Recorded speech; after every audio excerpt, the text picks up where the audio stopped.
오늘은 공교롭게 우리 교회 이름이 들어가 있는 설교 타이틀입니다. 다시 우리. 한번 따라 해볼까요? 다시 우리. 네, 우리 교회 이름이죠. 본문에 우리라는 단어를 이렇게 쭉 보니까 그물코처럼 얽혀 있습니다. 이 본문이 15절부터 4장 15절부터 23절인데 우리가 군데군데 쭉 그물코처럼 얽혀 있습니다. 이 토막을 고기 잡기 위해 던지면 그물코가 이렇게 열려 있거나 손질이 안 돼 있으면 고기가 빠져나가고 잡히지 않겠죠. 제가 오늘 이 우리를 빼고 한번 이 본문을 2번 정도 읽어봤습니다. 근데 우리를 빼고 읽으니까 이 본문이 마치 바람 빠진 풍선, 쭈글쭈글해진 풍선처럼 모든 맛을 상실했습니다. 맛이 나지 않았습니다.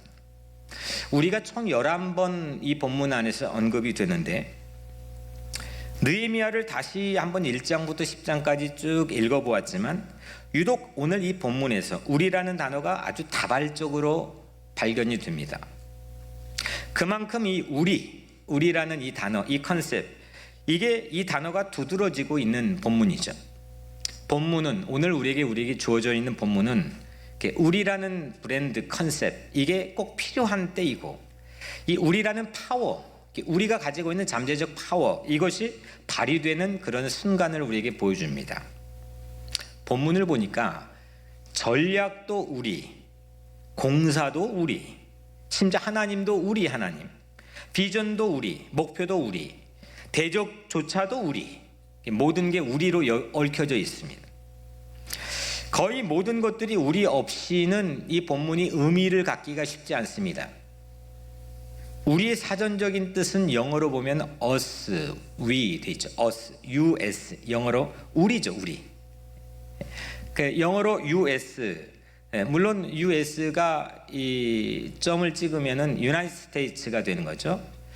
미국의 국가명이기도 하지만 여기서는 그런 의미는 아니지만 우리의 US, 우리의 us는 사전의 뜻은 이런 겁니다. 나와 너를, 우리 모두를 포함한 매우 친밀한 관계, 이렇게 사전적인 의미를 여러분들에게 소개할 수 있겠습니다. 나, 너 모두를 포함한 매우 친밀한 관계, 이게 우리라고 하는 첫 번째 뜻이죠. 오늘 말씀의 대지는 3가지로 잠깐 전하려고 합니다. 먼저 첫 번째로, 첫 번째, 두 번째, 세 번째 다 성벽의 기능에 대해서 말씀을 드리려고 하는데 왜 성벽인가? 성벽은 무엇인가? 이거에 대해서 우리가 함께 나누려고 합니다. 첫 번째, 성벽은 자칫 사분오열될 수 있는 무리들을 우리로 세워주는 겁니다. 성벽은 우리를 세워주는 역할을 합니다. 우리를 만들어주는 역할을 합니다. 오늘 15절 첫 절에 보면 우리의 대적이 우리가 그들의 의도를 눈치챘다 함을 들으니라. 대적의 의도, 그들의 의도가 뭐냐? 성벽 공사 중지하게 하는 건데 대적이 연합해가지고 바로 이 전절에 보면 15절 전절에 보면 대적들이 같이 연합해가지고 저 성벽 공사하는 현장을 습격할 기회를 노립니다. 그러니까 불특정 시간에 테러를 감행하겠다는 이 소문을 퍼뜨립니다. 이때 느헤미야와 공사에 참여한 백성들이 보여준 모습들이 있습니다.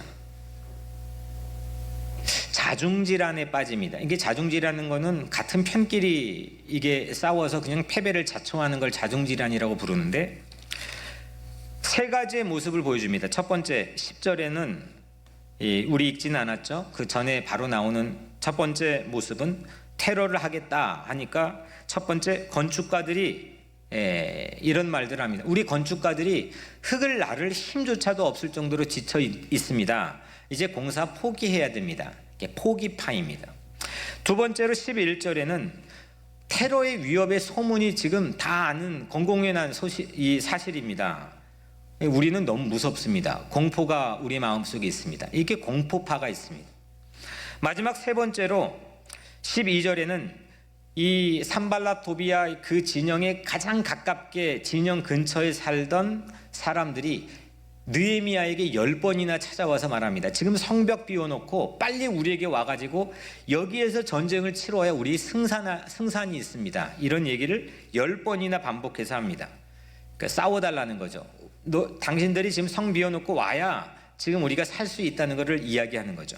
이건 누군가를 의존하는 겁니다. 의존파입니다. 이 세 가지가 이 습격, 테러에 대한 감행한다는 소식을 듣고 그 공사를 하는 진영 안에서 보여줬던 모습입니다. 포기파, 그리고 어떤 거죠? 공포파, 그 다음에 의존파. 이게 사실 이 세 가지가요, 코로나 바이러스도 있고 뭐 여러 가지 우리 삶의 이슈 앞에 우리가 노출될 때가 있지만, 이런 심리적인 변화들이 우리 안에 세 가지의 각기 다양한 모습으로 우리를 우울하게 만듭니다. 실제로 대적의 위협으로 이런 이 공사 진행하는 사람들이 지금 이렇게 세 가지 부류로 4분 오열되기 직전입니다. 공사를 망칠 찰나죠. 공사가 중지될 순간이 눈앞에 펼쳐집니다. 이때 느헤미야가 딱 나서서 설교하죠. 우리가 바로 읽은 전절이 14절에 너희는 그들을 두려워하지 말고 지극히 크시고 두려우신 주를 기억하고 너희 형제와 자녀와 아내와 집을 위하여 싸우라, 이렇게 멋진 설교를 합니다. 이거 듣고 전세가 역전이 됩니다. 이때부터 흐름이 바뀝니다. 그 다음부터는 흐름이 흔들리지가 않습니다. 대적의 습격 작전은 탄로가 났고 그들의 이 감행하려고 했던 테러의 위협은 중지가 됩니다. 저는 본문에서 오늘 이 본문에 가장 감동적인 부분이 있습니다. 이거 읽을 때 가슴이 설렜습니다. 그 부분이 뭐냐?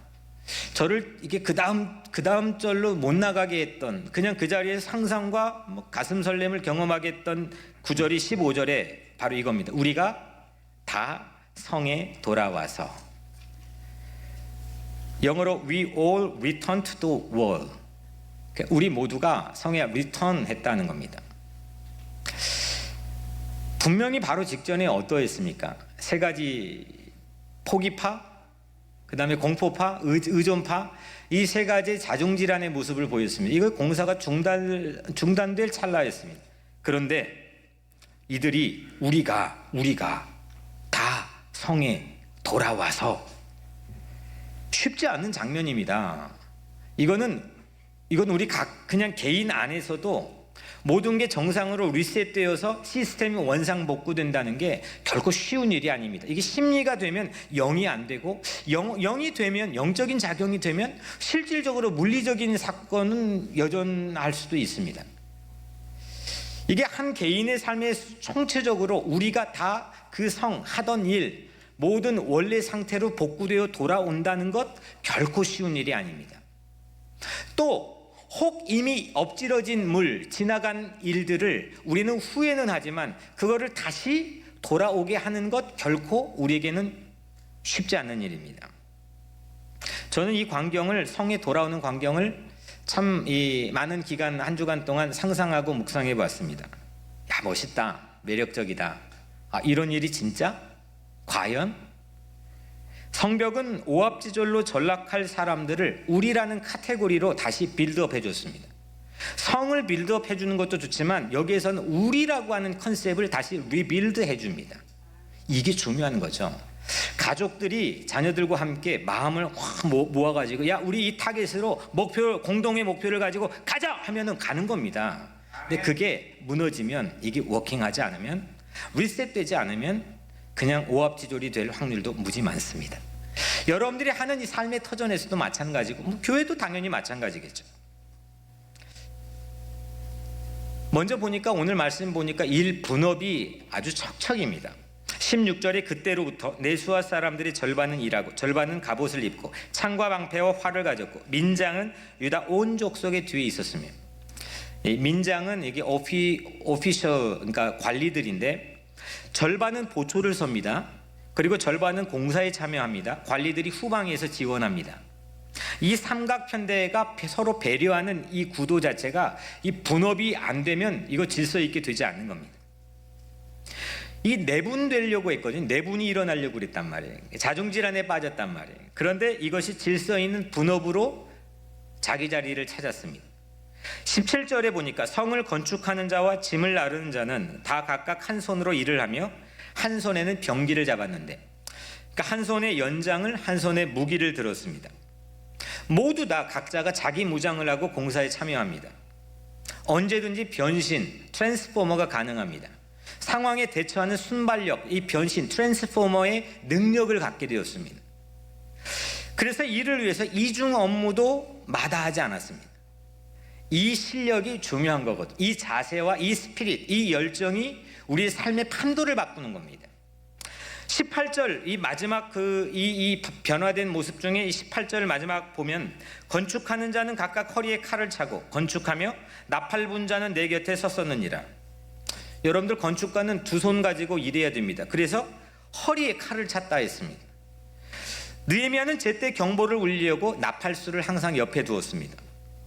이게 모두 다 다이나믹한 역동적인 행동으로 보여집니다. 조금 전까지 전쟁터였습니다. 테러가 어디에 일어날지 모르는 불안을 조성할 수 있는 전쟁터였습니다. 근데 이 전쟁터가 마치 놀이터처럼 보여집니다. 이사야의 환상처럼 이 독사굴에 어린이가 손 놓고 놀아도 아무 해가 없고, 곰과 또 양이 함께 뛰어놀고 사자와 어린 양이 함께 뛰어놀고, 이런 판타지에 있는 환상, 하나님의 영감과 계시를 받은 사람들이 환상, 이 믿음이 오늘 이 현장에서 이루어지는 거죠. 제가 오늘 이 말씀을 보면서 참 이게 이 하나님께서 주신 감동은 이 말씀을 읽는데 이 사도행전 2장이 오버랩이 됩니다. 사도행전 2장에는 교회가 처음 성령 이 오순절 성령 사건으로 교회 초대교회 첫 교회 예루살렘 교회가 세워지죠. 근데 이 예루살렘 교회가 세워진 다음의 모습이 사도행전 2장에 우리에게 고스란히 공개가 되고 있는데 서로 유무상통합니다. 네 거고 내 거고 네 것도 내 거고, 이런 사회가 내 것도 네 거고 네 것도 네 거고 서로 유무상통, 모든 게 개방 오픈되어 있습니다. 자기 집을 오픈하고 매일 모이기를 힘쓰고 늘 성전에 모여 함께 예배하고, 이게 완전히 새로운 사회가 되어버렸습니다. 이번에 이 말씀 묵상하며 처음 알게 된, 저도 배우게 된 사실인데, 느헤미야가 왜 성벽을 지었을까? 이게 이제 저에게 질문이었습니다. 물론 형편 소식 들었으니까 야, 그 가슴이 참 이게 공감 능력이 뛰어나나 보다, 그렇게 해석할 수 있었지만 제 마음에 양이 차지 않았습니다. 왜 그는 성벽을 지으려고 했을까? 왜 거기까지 갔을까? 어떤 방해와 어려움이 있어도 그거 중재하지 않는 패기는 어디에서 나온 걸까? 대체 성벽이 뭐길래? 이게 제 질문입니다.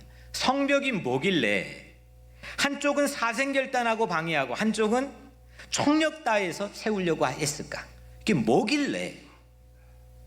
성벽 재건하는 모티브, 그들의 모티브는 뭐길래 장차 그 성벽 안에 어떤 컨텐츠를 채우려고 하는 희망이 있길래 그들은 성벽을 세우려고 했을까? 이게 저의 메인 퀘스천입니다. 방해, 열악한 환경, 분노, 이런 감정의 찌꺼기도 마다 않고 성벽 재건에 그들이 열정적이었던 이유가 뭘까? 뭐 그렇게 용을 썼을까? 그 이유를 잠깐 이제 나누려고 합니다. 지금 이렇게 느헤미야가 성벽을 지을 때, 그때는 어떤 때였느냐? 제2 예루살렘 성전, 다른 말로 하면 스룹바벨 성전이라고 부릅니다. 그러니까 그걸 주도적으로 지은 사람 이름을 붙인 거죠. 그 예루살렘의 성전이 완공되었던 때입니다. 이게 왜 중요하냐? 예루살렘 성전은 역사적으로 3번 있어 왔습니다. 첫 번째 가장 제1 예루살렘 성전은 솔로몬 성전이고, 제2 예루살렘의 성전은 스룹바벨 성전이고, 제3 예루살렘 성전은 예수님 오시기 BC 20년부터 당시 헤롯 대왕, 신탁 통치했던 총독이었던 헤롯 대왕이 세웠던 걸 제3 예루살렘 성전이라고 합니다. 근데 지금은 제2 예루살렘이 성전의 시기인데 이거 사실 무너졌었습니다. 140년 전에 성벽, 성전 전부 다 무너졌었습니다. 그런데 70년 동안 바벨론 포로 생활을 하고 1차 포로 귀환자들이 본국으로 돌아왔습니다. 포로 귀환자들도 3차례에 걸쳐서 돌아오는데 본국으로 1차 포로 귀환 무리들이 바로 이 예루살렘의 성전을 지었습니다. 2차 포로 귀환은 에스라라는 사람을 필두로 돌아왔습니다. 3차 포로 귀환이 오늘 느헤미야의 배경인데 느헤미야와 사람들이 함께 본국으로 돌아오는 겁니다. 근데 우리는 3차에서 지금 시점을 보는 건데 예루살렘 성전이 다 무너졌다가 지금 세워져 있습니다. 그런데 이 예루살렘 성전이 언제 세워졌느냐? 대략 70년 전 BC 516년에 세워졌습니다. 이것도 세우는데 정말 16년이 걸렸습니다. 만만치 않았습니다. 멈췄다 하고 멈췄다 했습니다. 근데 여하튼 세워졌습니다. 그런데 여러분들, 성전은 지어졌는데, 예루살렘의 성전은 지어졌는데 그 말씀인 하나님의 말씀인 토라를 그 안에서 읽고 리딩하고 쉐어링하고 실천해야 되는데 그게 전혀 워킹하지 않았습니다. 성전에서 예배를 안정적으로 드려야 되는데 그게 전혀 이루어지지 않고 있었습니다. 아니, 성전은 지었는데 하드웨어는 만들었는데 소프트웨어가 전혀 작동하지 않는 거죠. 왜냐? 이번에 제가 처음 깨닫게 된 건데, 배우게 된 건데, 이때 성벽이 무너져 있었기 때문입니다. 성벽이 없으니까 안전하지 못했습니다. 성벽이 무너져 있으니까 사마리아 총독으로 있던 산발랏, 동쪽으로 암몬 총독으로 있던 도비아, 이게 호시탐탐 공격하고 그 밖에도 모든 위험에 노출되어 있었습니다. 그들은 토라를 읽지 못했습니다. 성전은 있었는데 예배드리기 어려웠습니다. 이유는 성벽이 무너져 있었기 때문입니다. 예루살렘의 성전만 지어놓았지 내부의 일상은 달라지지 않았습니다. 동일한 스케줄과 동일한 삶의 일상을 가지고 그 사람들이 살고 있었습니다.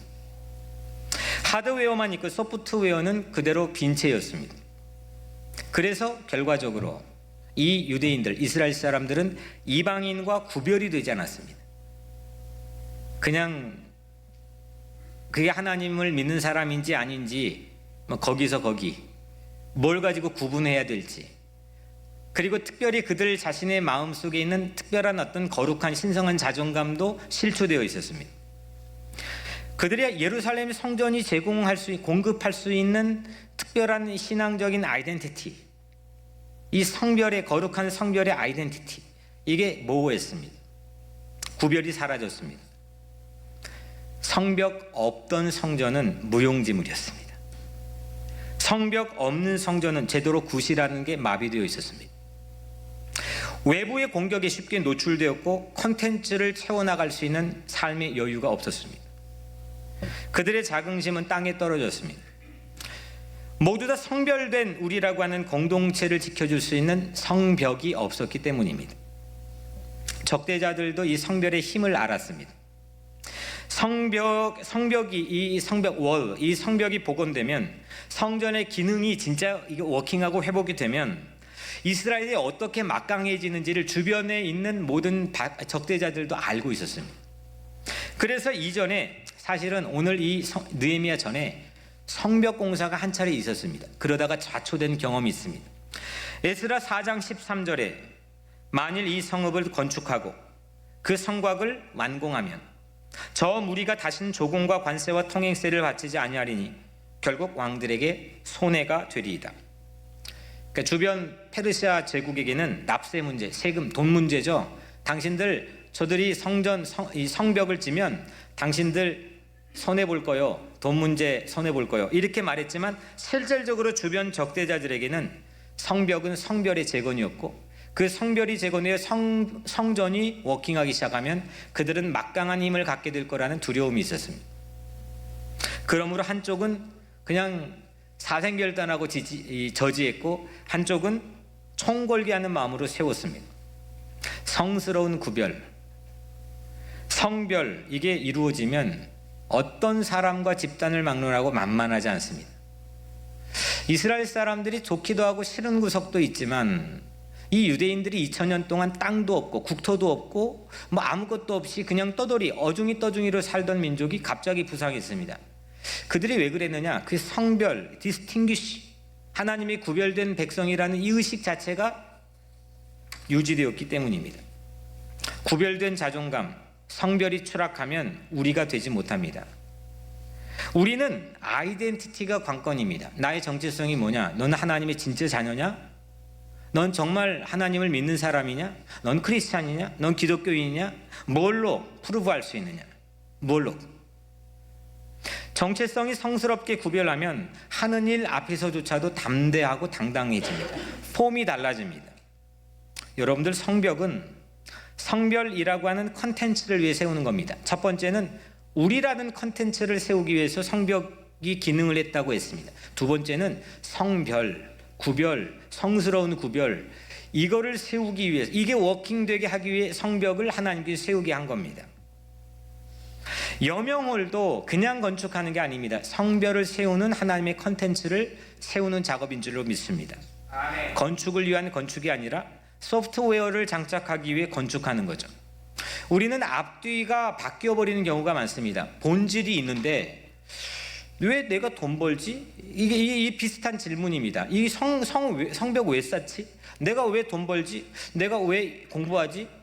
내가 왜 예수 믿지? 이런 본질적인 질문이 우리 삶에서는 열매의 응답을 받아야 됩니다. 무엇 때문이냐는 거죠. 앞뒤가 뒤바뀌어 버리면 엉뚱한 헛다리 잡고 있을 때가 많이 있을 수 있다는 겁니다. 왜? 성별을 세우기 위해서, 우리라고 하는 컨텐츠를 세우기 위해서, 하나님의 가족으로 세우기 위해서입니다. 우리에게 과연 성벽의 나팔 소리가 뭐가 있습니까? 들리고 있습니까? 폐쇄적일 수도 있는, 상당히 개인주의에 매몰될 수도 있는, 그냥 내가 하루, 또 내 스케줄, 내 것만 매몰될 수 있는, 내 교회, 이것만 매몰될 수 있는 우리에게 비상 알람 시스템이 울려주는 소리가 여러분들에게는 뭐가 있습니까? 예수님은 성전을 가리키면서 그 성전을 가리키며 말씀했죠. 마가복음 11장 17절에 이 집은 만민이 기도하는 집이라. 아멘. 성전의 컨텐츠는 기도하는 소리입니다. 기도하는 소리입니다. 기도하는 소리가 들려야 교회는 땅끝을 향한 개방성을 유지할 수가 있습니다. 세상은 가만히 보면 정치, 경제, 문화, 사회 각계 분야에서 의로운 일을 하는데도 불구하고 어느 한편은 개방적인데 다른 사람에게는 폐쇄적일 수가 있습니다. 이게 이중적인 가치를 갖기가 쉽지 않습니다. 이 딜레마에 사람들이 저마다 선한 일을 동기부여를 갖고 있는 건데도 불구하고 그런 딜레마에 빠져 있는 것처럼 보입니다. 성벽의 나팔 소리처럼 이 교회는 기도 소리가 끊이지 않을 때 정말 예수님이 세상의 모든 것, 그리고 예수님이 사랑하여 품고자 했던 세상의 모든 것을 향해서 개방성을 유지할 수 있는 힘이 될 수 있습니다. 이웃과 세상을 위해서 교회는 끊임없이 기도하는 나팔 소리를 울려야 됩니다. 우리 교회는 하잔멈 나팔 소리가 있습니다. 하잔멈은 하던 일을 잠시 멈추고 한 사람을 위해 비상 사이렌을 울리는 기도 소리입니다. 제가 이거를 카톡으로 딱 누르면 거의 1시간 내에 모든 성도들에게 기도의 소리가 전달이 됩니다. 이 하잔멈 기도를 통해 한 사람이 희망을 얻는 걸 우리는 경험했습니다. 치유를 받는 것, 암이 녹아지는 것, 또 절망에 빠져있던 사람이 새로운 살 길을 찾는 것, 이런 우리가 경험했습니다. 20절에 너희는 어디서든지 나팔 소리를 듣거든 그리로 모여서 우리에게 나오라. 우리 하나님이 우리를 위하여 싸우시리라. 아멘. 기도하는 곳이 이 성의 컨텐츠인 예배터가 되는 거죠. 기도하는 자리가 예배터가 되는 거죠. 우리가 자녀의 형편을 다 알 수 있습니까? 그 자녀의 형편을 어떻게 합니까? 커갈수록 자녀 마음도 모르겠고 자녀가 뭐 하는지도 모르겠고 자녀 형편을 알지 못합니다. 알 수가 없습니다. 알 길이 없습니다. 그때 부모는 기도의 나팔 소리를 울리시길 바랍니다. 우리가 사회의 형편을 다 알 수 없습니다. 사회학자들, 나와 전문가들의 소견을 이야기하는데 나중에 뭐가 맞는지 한번 대차대조표를 만들어 본다면 그건 뭐가 맞겠습니까? 그 추정과 그 가지고 있는 케이스에 대한 축적된 경험을 가지고 말하는 게 얼마나 어떤 확률로 맞을 수 있겠습니까? 모릅니다. 사회 형편을 누가 어떻게 합니까? 그때 우리는 기도의 나팔 소리로 세상을 울리시기를 바랍니다. 하나님께서 이 모든 걸 대신 싸워 주실 줄로 믿습니다. 아멘. 성벽 나팔 소리가 우리를 모이게 하는 것처럼 기도하는 소리가 우리가 땅끝을 향해 모이도록 해줄 줄로 믿습니다. 사랑하는 여러분, 나팔 소리가 있는 한 그들의 대형은 흐트러지지 않았습니다. 오늘 21절 그 뒤에 보면 새벽부터 별뜰 밤까지 공사로 리셋됩니다. 22절에 밤에는 보초 낮에는 공사로 서로의 각자 자리에 리셋합니다. 매일같이. 23절 마지막 절에 모두가 옷 입은 채로 잠자리에 들고 심지어는 물길로 갈 때조차도 손에 창을 놓지 않았더라. 이 마지막 센텐스입니다. 막강한 우리로 리셋되었습니다. 두려울 것 없는 우리로 리셋되었습니다. 우리가 성벽을 세우는 것이 아니라 성벽이 우리를 세워줬습니다. 우리는 앞뒤 전도를 하나님의 뜻과 섭리를 잘 헤아려야 됩니다. 우리가 뭔가 사명을, 일을, 직업을, 가정을, 신앙을 하는 것 같지만 그게 우리를 지키도록 하는 게 하나님의 뜻인 줄로 믿습니다. 성별된 우리로 리셋됩시다. 기도하는 우리로 리셋됩시다. 이때 우리도 예배터, 놀이터, 배움터 이렇게 될 수 있는 여명을 리셋을 위해서 귀하게 쓰임받게 될 줄로 믿습니다.